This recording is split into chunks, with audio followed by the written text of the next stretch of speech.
director de Justicia, que también nos va a dar sus luces sobre estos dos temas de la reforma de equilibrio de poderes. Muchas gracias. Muchas gracias, senadora López. También le agradezco a los demás miembros de la mesa por esta invitación. Saludo a los demás colegas en esta audiencia. Y a pesar de que me invitaron solo para hablar del tema de los temas judiciales en la reforma del equilibrio de poderes, yo quisiera empezar también con una valoración general del proyecto, y por eso es tema que se discutió en el día de ayer, pero como he sido crítico de la orientación general del proyecto, quisiera que mi intervención sobre el tema judicial no implicara un aval global al proyecto. Y entonces por eso voy a empezar, eso explica los 4 puntos que voy a tocar. Voy a empezar con una valoración general del proyecto, una valoración que es bastante crítica por su falta de orientación específica. Luego, lo cual sugeriría lo que he planteado en otras ocasiones, que ojalá el Congreso en este tema de equilibrio de poderes se concentrara en los temas de prohibición de reelección y reelecciones, y que los otros temas fueran tramitados autónomamente, un poco en la línea que planteaba el doctor Gómez Méndez en el tema judicial, pero como sé que esa propuesta, digamos, no pega mucho con la unidad nacional, que ha visto el tema del equilibrio de poderes casi como un tema ya de honor político, entonces me voy a centrar en el tema judicial. Y en el tema judicial voy a empezar con unas consideraciones más abstractas, pero que yo creo que son importantes sobre nociones de hacia dónde debería ir una reforma a la estructura de la rama judicial, y sobre el debate de la noción de independencia judicial, porque creo que ahí hay equívocos. Y luego me centraría en los 2 puntos centrales, el de estructura de la administración de la rama, el debate del Consejo Superior de la Judicatura y el tema del Tribunal de Aforados. Mi valoración sobre la estructura de la administración es que obviamente hay un consenso que lo que existe está mal, pero no estoy seguro que lo que se esté planteando lo mejore. En el tema de Tribunal de Aforados también hay un consenso de que lo que existe está mal, lo que va mejor, pero es que cuando uno parte del cero absoluto, cualquier cosa es mejoría. Es como que uno diga, estamos en el cero absoluto de frío, que es menos 273 grados centígrados, y subimos a menos 263, pues mejoró, pero no diría uno que es lo mejor. Entonces diré, bueno, ahí hay una mejora, pero me parece totalmente insuficiente. Entonces esos son los 4 puntos en la exposición. Arranco con la valoración general del proyecto.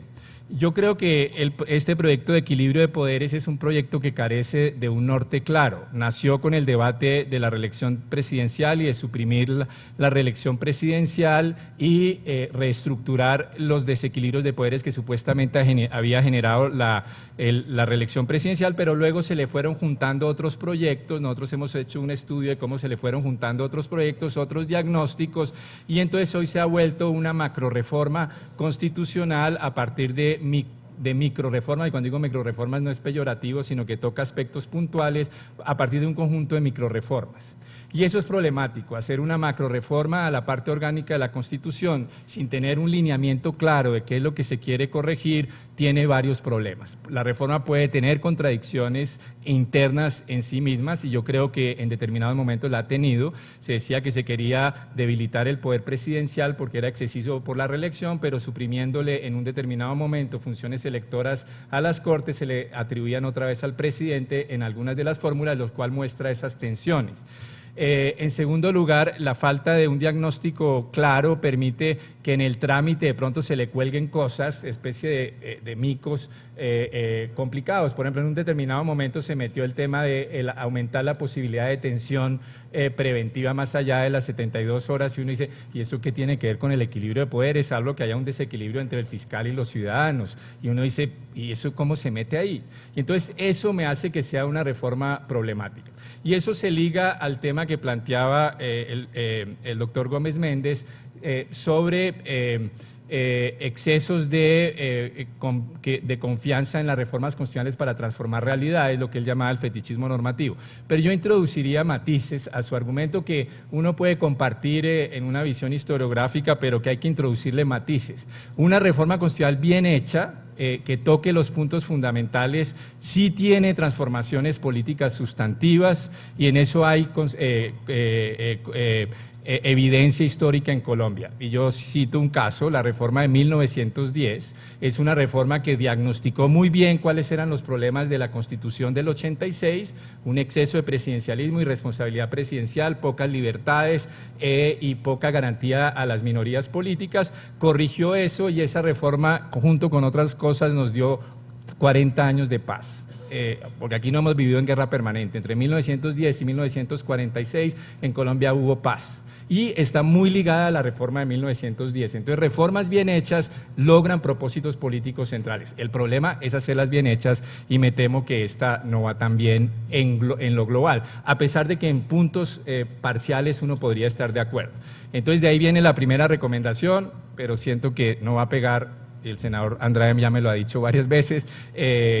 Yo creo que la reforma se debía concentrar en los temas del desequilibrio de poderes, prohibir la reelección y las reelecciones de otros funcionarios y eventualmente el tema de tribunal de aforados, porque ahí comparto un poco el diagnóstico de la senadora López, de que si hay otro tema que sí muestra un desequilibrio claro, es la falta de controles a los magistrados y que entonces ahí sí puede haber un problema de desequilibrio de poderes. Y que los otros temas, en especial, por ejemplo, el tema de estructura y administración de la rama judicial, se hiciera en una reforma específica destinada a mirar los temas de la justicia, porque ahí hay temas complejos sobre los cuales no tenemos consensos y que yo creo que como va adelantando la reforma, hay unos aciertos, pero hay profundos desaciertos. Y no estoy seguro que en este segundo periodo, que es corto, porque va de marzo a junio, logremos los consensos necesarios en semejante tema tan delicado que es la estructura de la rama.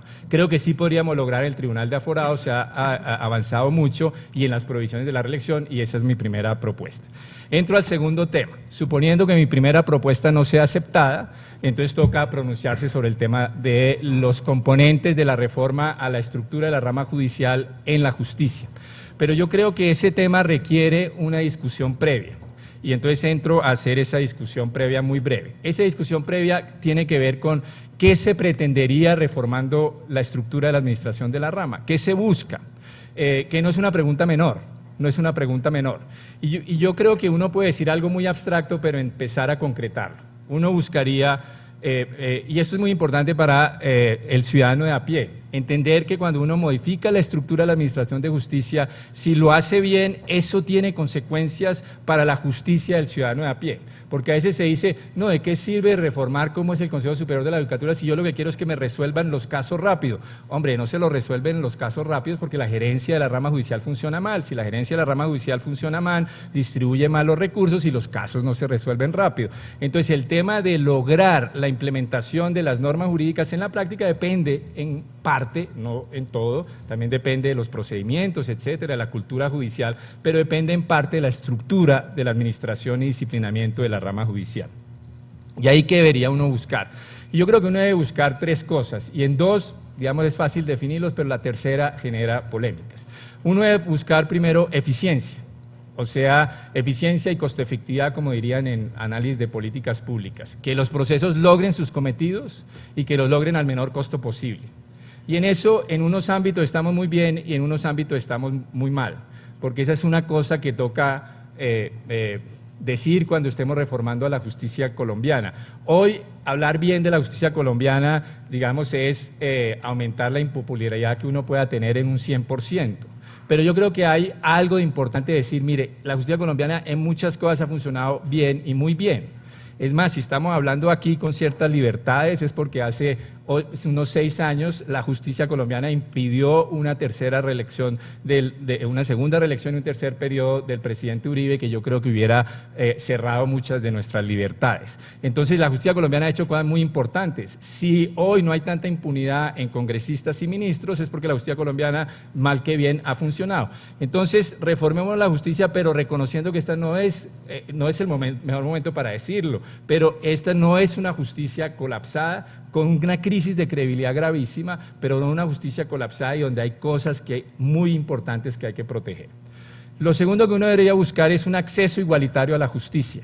o sea, un tema de igualdad, no es solo un tema de eficiencia. La justicia colombiana sigue siendo, a pesar de ciertas mejorías, discriminatoria. Nosotros en De Justicia, con la Cámara de Comercio, hicimos un estudio sobre acceso a la administración de justicia y mostramos lo que todo el mundo sabe, que contrariamente al dicho, la justicia no es para los de Ruana, porque ellos no logran acceder a la justicia, es la justicia penal para los de Ruana, pero para resolver sus conflictos, los sectores pobres y discriminados acceden mucho menos a la justicia que las clases medias y las clases pudientes, y con diferencias significativas. Entonces la justicia colombiana, como diría un economista, tiene como un sistema tributario regresivo. Antes de la justicia ya hay mucha desigualdad, después del sistema de justicia hay aún más desigualdad porque el acceso no es igualitario. Entonces un segundo elemento es fortalecer el acceso igualitario. Y el tercer elemento es el de la independencia judicial. Es una reforma que garantice la independencia judicial. El problema, y en esto me detengo un poquito, es que la independencia judicial es un concepto más complejo de lo que uno se imagina. La independencia judicial al menos implica 3 elementos, si uno sigue los análisis, por ejemplo, del profesor Owen Fish. Y esos 3 elementos son que la independencia judicial toca 3 cosas de lo que uno espera de un buen juez y de un buen sistema judicial. Primero, como dijo el doctor Gómez Méndez, imparcialidad. El juez no debe tener vínculos especiales con ninguna de las partes porque eso rompe cualquier idea de justicia. Ese requisito de la independencia como imparcialidad uno podría decir es cuasi absoluto. No hay casi ninguna razón para justificar que un juez no sea imparcial. Pero hay otras 2 dimensiones de la independencia que son importantes, pero que admiten límites, que no se puede pensar que a mayor independencia, mejor justicia. No es cierto en estos otros 2 elementos. En el primero tal vez sí. El segundo elemento es la independencia de criterio, la autonomía interpretativa funcional del juez. O sea, que el juez cuando va a decidir un caso no debe recibir órdenes de nadie. Como le dicen los buenos jueces, dicen, a mí me gusta este cargo porque no tengo jefes. Y así es un buen sistema judicial. Hay superiores que le pueden a uno revocar las sentencias, pero no hay jefes, nadie me puede dar órdenes de cómo interpreto la ley. En otras cosas sí, pero de cómo interpreto la ley. Sin embargo, esta admite límites. Por ejemplo, se dice, si uno maximiza la autonomía interpretativa de los jueces, pues uno va a tener una dispersión en las decisiones en que cada juez interpreta las normas como él cree que es lo mejor, pero eso genera una desigualdad profunda de los ciudadanos ante la ley y genera incoherencia. Y por consiguiente se admite que un sistema de precedentes puede disciplinar la autonomía interpretativa del juez. Y eso se admite en todos los sistemas. El debate de la fuerza del precedente no es si existe o no, sino su grado de fuerza vinculante. Pero todo sistema admite una cierta fuerza vinculante de la jurisprudencia y el precedente, porque si no, no habría coherencia del sistema judicial. Entonces, fíjense que esta segunda admite límite. Y la tercera es la independencia del órgano de justicia, de la rama judicial para su administración, que es una independencia instrumental para lograr las otras 2. Esa no tiene un valor en sí. Que la rama judicial se administre a sí misma no tiene ningún valor en un Estado de Derecho, salvo si eso sirve para garantizar que los jueces sean independientes cuando deciden los casos.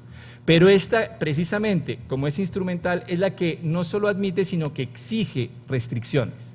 No se puede pensar que uno debe absolutizar la independencia orgánica de la rama, creyendo que así tiene uno una mejor justicia, porque uno está rompiendo la rendición de cuentas y uno está creando un sistema judicial corporativo.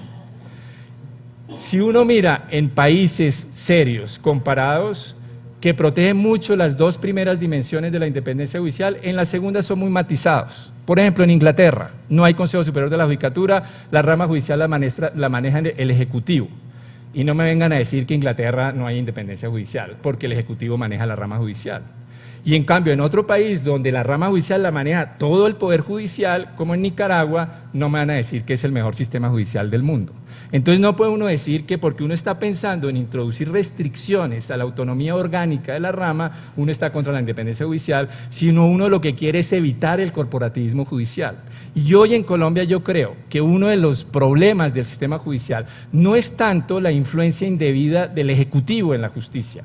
Sigue existiendo, no es buena, pero hay un corporativismo judicial enorme en la rama que es particularmente grave porque no hay transparencia, no hay rendición de cuentas. Y por eso yo creo que una reforma a la administración de justicia debe también combatir el corporativismo judicial. Y eso me permite entrar a mirar lo que se ha hecho en la estructura, en la reforma, en la supresión del Consejo Superior de la Judicatura y su reemplazo por los otros dos órganos, la sala de gobierno, la Junta Ejecutiva y el director ejecutivo. Yo creo que hay que consenso que lo que se hizo en la constituyente en este tema estuvo mal hecho. ¿Es bueno que exista un Consejo de la Judicatura o algo parecido? Claro que sí, para que haya un fortalecimiento de la autonomía orgánica de la rama y financiera y administrativa. Perfecto, eso está bien. Pero eso se maximizó y se estableció una rama, un sistema de administración de justicia que no le rinde cuentas a nadie y que es esencialmente corporativo y que es esencialmente ineficiente. ¿Por qué? Porque los magistrados de la sala administrativa son elegidos por las altas cortes. A su vez, los magistrados de la sala administrativa eligen las listas de donde se eligen los magistrados de las altas cortes. Ahí los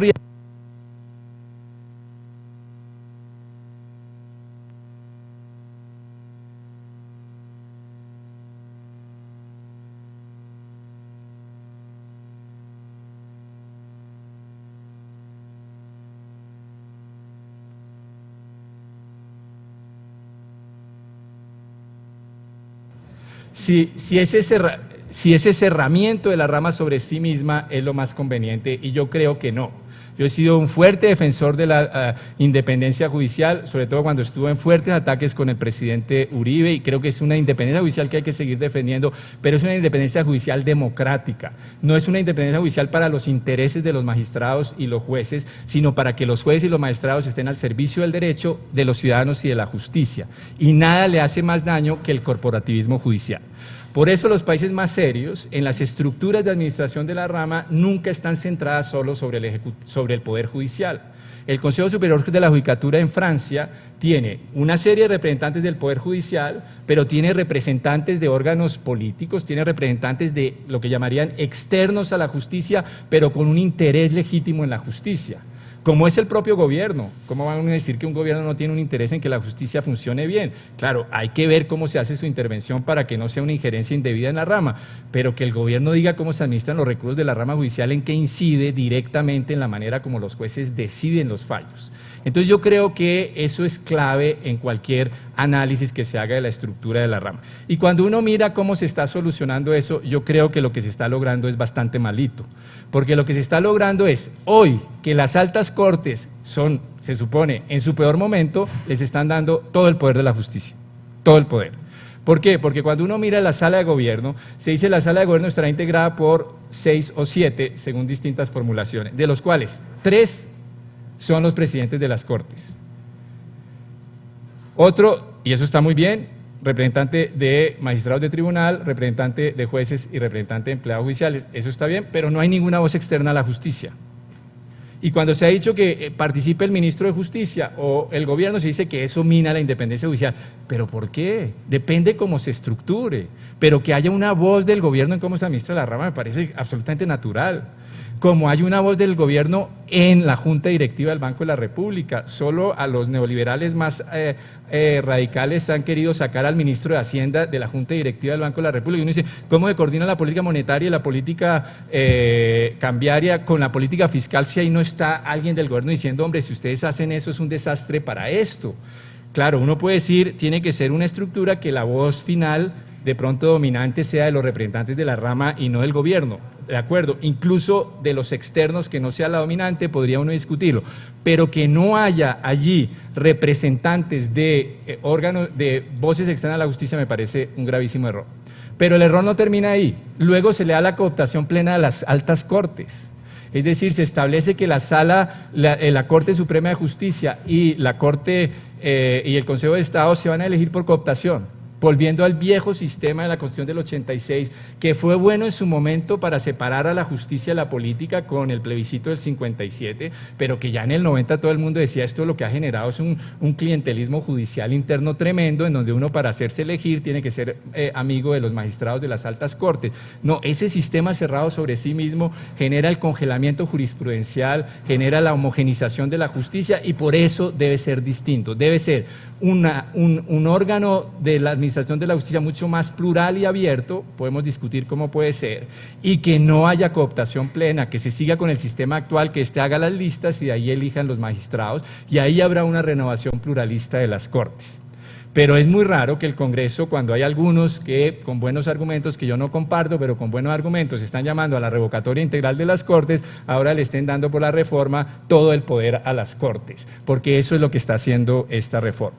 Entonces yo creo que hay que repensar mucho la estructura de la Administración de Justicia y por eso es que propongo que como este tema es complejo, como este tema requiere un ambientamiento político y cultural, porque todavía seguimos defendiendo o sigue dominando la idea de que a mayor independencia, mejor justicia, y yo digo a mayor independencia en ciertas dimensiones, en otra también a mayor rendición de cuentas que implica limitar la independencia. Y es un debate grueso, y si ese debate grueso no se logra un cierto ambiente, creo que es difícil que logremos una buena reforma, y yo propondría que eso se sacara. Eso no tiene la urgencia del Tribunal de Aforados y se pudiera tramitar como una reforma independiente a la Administración de Justicia.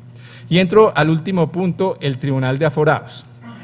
Yo comparto el diagnóstico, eso no se necesita ser Einstein para decirlo, que lo que está pésimo. Obviamente no funciona. Pero ¿cuál debe ser la orientación? Y nosotros estamos bastante de acuerdo con lo que dijo el doctor Gómez Méndez. Hay que andar hacia la ordinarización de los juzgamientos de los altos magistrados. ¿Qué es la ordinarización? Que se parezcan lo máximo al juzgamiento de cualquier ciudadano, porque ahí están en juego dos cosas. Primero, el principio de igualdad ante la ley. Claro, ellos tienen cierta protección de su cargo, pero la protección de su cargo es que pasen por el Congreso. Yo no veo la lógica del asunto. O sea, la protección a mi cargo es que yo tenga un juicio político ante el Congreso como magistrado. Eso al contrario me pone en riesgo de que el Congreso me haga retaliaciones. Lo que pasa es que con la Comisión de Acusaciones, retaliaciones no hay para nadie, pero eso no funciona. Eso es un rezago de cuando no se habían inventado nuevos, mejores esquemas. Cuando nació el impeachment era porque no se pensaba, bueno, ¿cómo hacemos para sacar a los magistrados del riesgo de que el Ejecutivo, vía su control del Parlamento, los juzgue? Entonces digo, bueno, dejemos algo parecido al impeachment. Pero hoy, en el mundo contemporáneo, eso no tiene ninguna justificación. Entonces, la idea de que los magistrados, su proceso se parezca lo máximo al proceso ordinario de los ciudadanos, yo creo que es la alternativa. Yo estoy totalmente de acuerdo con el doctor Gómez Méndez. O sea, a mí no me van a decir que antes del 91 no había muchos congresistas con problemas de corrupción. O muchos ministros con problemas de corrupción. ¿Por qué ninguno había sido juzgado? Pues porque tenían la inmunidad parlamentaria. Se suprimió la inmunidad parlamentaria, se les puso un fuero, ¿sí?, para que no sea ante el juez municipal, sino ante la alta corte, pero es un fuero que se parece mucho más al juicio ordinario de un ciudadano. La fiscalía investiga, bueno, ahí no es la fiscalía, pero podría ser la fiscalía investiga y usted tiene un juez especial. ¿Pero para qué más? ¿Para qué mayor protección? Ahora uno puede decir lo mismo con los magistrados. ¿Por qué no hay magistrados que hayan sido juzgados penalmente? Pues porque tienen la comisión de acusaciones, pero creo que el caso Pretel está mostrando que en las Cortes sí pueden estar pasando cosas graves que es necesario que sean investigadas. Entonces yo sí creo que lo que se está haciendo ahorita es mejor que lo que existe, claro, pero es absolutamente insuficiente y que debería avanzarse hacia una ordinarización del juzgamiento de los altos magistrados. Eso debe hacerse de manera que sea compatible con la protección de la independencia de los magistrados. ¿Cómo se puede hacer eso? Pues hay varias fórmulas que uno puede explorar. La primera, yo no estoy de acuerdo con que se pueda juzgar a un alto magistrado por prevaricato. Eso me parece que es un riesgo enorme. Como dicen los jueces de instancia, y tiene su ironía válida, dice, cuando uno hace algo creativo y uno es juez del circuito, uno prevarica. Cuando uno hace algo creativo y prevarica en las altas cortes, uno hace jurisprudencia. Sí, eso es cierto, pero así es el derecho. Si uno no admite que las altas cortes sean órganos de cierre en lo judicial y que lo que digan es el derecho sujeto a crítica jurídica y política, pero no a crítica disciplinaria o penal, esa es la única forma de proteger la independencia judicial, porque si no, entonces el órgano de cierre sería el tribunal de aforados. Entonces el tribunal de aforados diría, no, es que ¿cómo se le ocurrió a magistrados de la Corte Constitucional decir que hay matrimonio igualitario? Eso no existe en la Constitución, eso es prevaricato, no hay matrimonio igualitario. Entonces uno dice, ¿quién hace la jurisprudencia, la Corte Constitucional o el tribunal de aforados? Entonces no puede haber, haciendo un juego, los magistrados deberían ser juzgados por sus fallas, pero no por sus fallos. Es decir, si fueron corruptos, si incumplieron sus cargos, si hicieron cosas escandalosas, pero no por sus fallos. Entonces, si uno le da a los magistrados la inviolabilidad del voto de opinión, de sus votos y opiniones como los congresistas, evita ese gran riesgo que ha existido, por ejemplo, en Ecuador, en donde el tribunal disciplinario, que está muy cerca del gobierno Correa, ha sido el mecanismo de disciplinamiento del Poder Judicial con enormes arbitrariedades. Entonces, eso uno lo podría evitar. Pero si uno quita eso, yo creo que el resto es un tema de carpintería jurídica compleja, no es fácil, de ver de dónde vienen esos magistrados, quién hace la acusación, cómo es la segunda instancia, etcétera. Pero la filosofía yo creo que esa es la máxima ordinarización del juicio a los magistrados. Y por eso creo que lo del Tribunal de Aforados, como ha estado aprobado en la primera vuelta, sigue siendo una fórmula absolutamente insuficiente. Muchas gracias y me